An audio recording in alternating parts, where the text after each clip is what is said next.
on, guys? Welcome back to the channel. You know who it is by now, Jimothy. So ladies and gents, we are here and I thought I would go ahead and profile my first rendition of branded Despia. Now this has been a deck that I've been highly interested in and I actually did a deck profile on it probably a couple of months ago now, but obviously that was in its final form. We didn't have the power cards that we have now, so this is probably a deck that I'm going to be taking forward because I've got a couple of regionals upcoming, which is interesting. So I'm trying to figure out what deck I'm going to play. It's probably between this and maybe even Fluendaries. But anyway, enough of me waffling on. Let's get straight into the cards. Now, like I said, ladies and gents, this is my first rendition, so I'm probably going to make some severe changes to this deck after testing.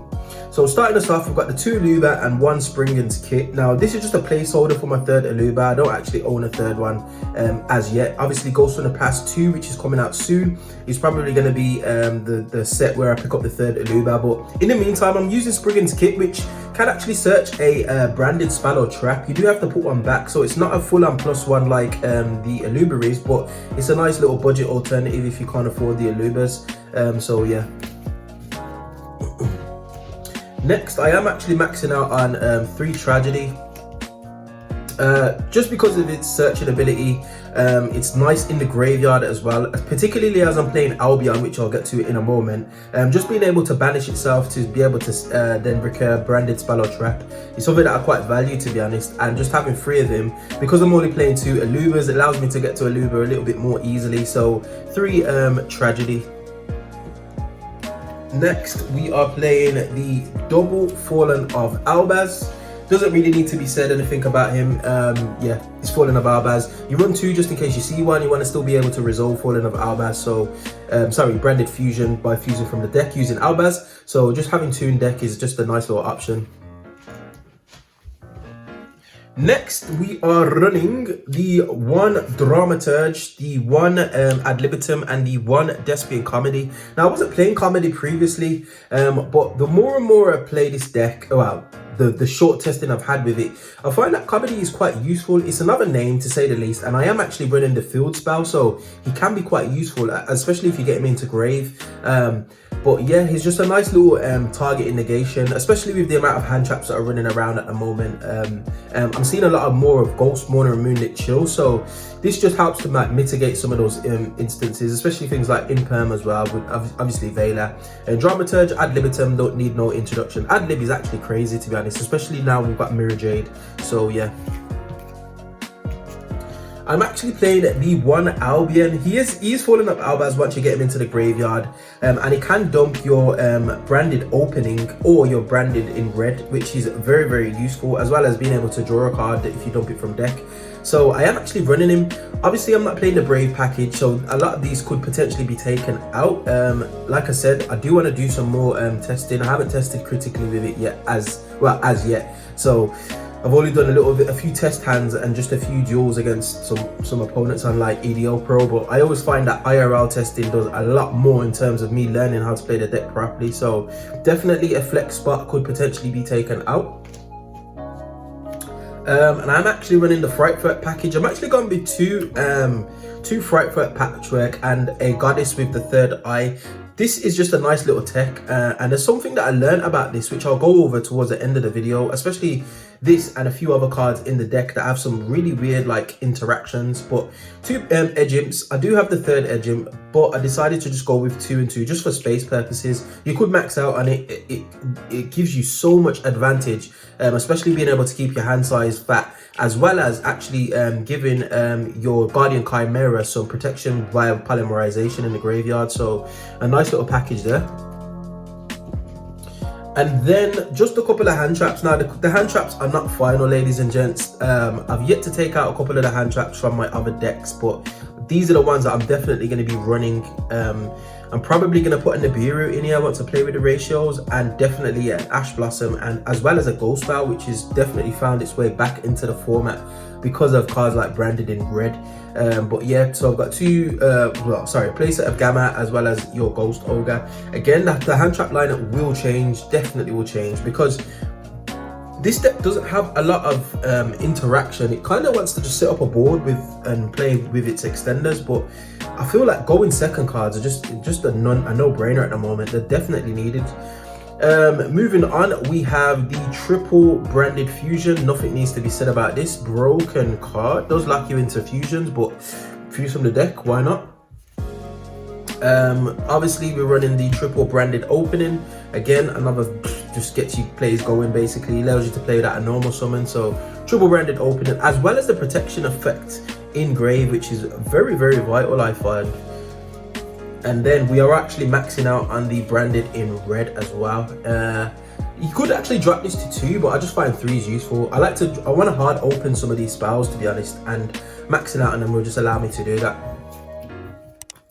Also, I'm running 1 build spell. Like I mentioned previously, I'm not running the Brave package stuff, mainly because I don't own it, but I didn't want to run it anyway because I'm just not really a fan of the engine, to be honest. It's kind of a little bit jarring. But anyway, 1 Despia Theatre of the Branded. Again, if your opponent doesn't read, this card can catch them out, to be honest. So just a 1, it's searchable, obviously, so just playing a 1. Next up, for some generic stuff, we are running the double Frightful Patchwork. Nothing needs to be said about that. As well as the double polymerization. I can't find my other ult. I think it's in my Prank Kids deck. I might have to look for it, but yeah. Double polymerization to go with the patchwork, as well as the edge imps. Double for triple tactics talents. Definitely a defo needed card. With the prevalence of the Brave engine, and I've mentioned this previously, a lot of people are playing loads and loads of hand traps, myself included, in some of the other decks that I've profiled recently, just to be able to play. So you are going to definitely run into an Ash Blossom, maybe even a Ghost Spell, and just having talents to be able to draw to or draw into some extenders, or potentially even just rip a card from your opponent's hand is very useful. Now, I'm a big advocate for this card, but it is format dependent, and with the format being so high in hand traps, you probably will be able to resolve this. I didn't want to max out with 3, just because I didn't want to brick on it, but definitely a 2 of in this deck. You could actually change this out for Crossout Designator, which could potentially be a little bit more effective, but like I said, testing will show me what the way to go is. I am actually main decking double super poly, just because it seems like there's going to be a few people playing branded Despia. I haven't actually been to locals since I've got this structure deck, so I'm not too sure. So this might go into the side, but it's definitely something that is worth being in your side deck at least, ladies and gents, especially with the number of lights and dark monsters that you're going to see. So double super poly, the third one's in the side if I really want to see it. And then we are actually running, this should be Foolish Burial, but I just couldn't find it. You can dump your Despian Tragedy off it. You can also banish it with Gold Sark. It still gets this effect, but obviously putting it into the graveyard for your branded in red is more optimal. So this should definitely be Foolish Burial, and then Call by the Grave just to protect yourself against some hand traps. I feel like you need this card in your deck, even as a one-of, with the amount of hand traps that people are playing these days. So just some interesting one-offs right there, ladies and gents. Next, onto the extra deck. These cards, yep, say no more. I'm actually playing one-on-one at the moment. Again, this could potentially change. Maybe another copy of each, to be honest, but like I said, testing will allow me to, like, obviously just decide whether or not I want to do that. But yeah, these are crazy. Also, we are running the double Albion. I actually do use his effect because I play Goddess with a third eye, and I also play, well, you'll see the card in a moment, but one to dump off and one to actually use his effect. So dump off your Mirror Jade and one to use the effect. So yeah. I'm also running 1 Quertus and 1 Masquerade the Blazing Dragon. I was thinking about putting this at 2, and I probably will put it at 2 and take out the Despian Process Skinian, or whatever it's called. But at the moment, as a one-of, these are nice, especially Quertus. It forces a lot of issues. It forces your opponent to interact with it, basically, and then when it dies, it can float. So definitely a nice card. And then obviously Blade Masquerade is just can be a game ender, especially if you've gone second, you've managed to break a board, and you can set this up. It kind of puts your opponent on a bit of a clock. So very powerful cards. Next, we run 1 Sprind, 1 Titanic Lad. I was actually thinking, as well as the Process Skinian, I was actually thinking of putting Brigand in, but I just couldn't see the synergy in the deck. I know you can obviously summon it off Albaz, but I just wasn't really feeling it. Process Skinian is quite strong as well, especially being able to take your opponent's DP out of the graveyard. So again, I'm not too sure about this card, but like I said, testing will allow me to see. Next, we obviously are running the Guardian Chimera, which is just a ridiculous card, and then obviously some super poly targets in the form of Mud Dragon and Starving Venom, as well as Dragos Stopalia. This is actually a negate, which is nice. Starving Venom can actually wipe the field as well, which is interesting. If your opponent doesn't interact with it correctly, it's an interesting card, and it can copy an effect on field. Guardian Chimera is a lot stronger with polymerization in the graveyard, especially being on field. It prevents targeting, so a very, very powerful card, especially going second. And because we play polymerization, it's a lot easier to resolve if like our branded fusion gets stopped or something like that. So, and then finally, the one, the only Red Eyes Dark Dragoon, as well as the Dark Charmer Gloomy. So the Dragoons in here for the control matchups, I just thought to myself, like, there's a lot of things that it can do against like combo decks, but with control decks, this deck can potentially struggle, and Dragoon is a very, very big problem for control decks because typically they can struggle with damage. You get his negate off once, he's already bigger than Eldritch the Golden Lord, which is probably the control strategy that you're going to run into the most.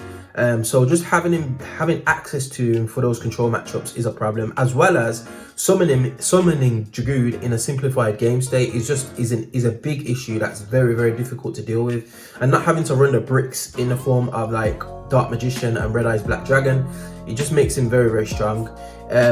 Dark Charmer, the dark gloomy guy, again, I'm just here to take opponent's monsters out of the grave, most likely DPE, because that's probably what's going to be in the grave, to be honest. So yeah, Gloomy the Dark Charmer, nice. And that is it, ladies and gents. Now, before we finish, there's a few things that I've learned with this deck. These two right here. So let me turn this around for you. We've got Branded Lust as well as Goddess with the Third Eye.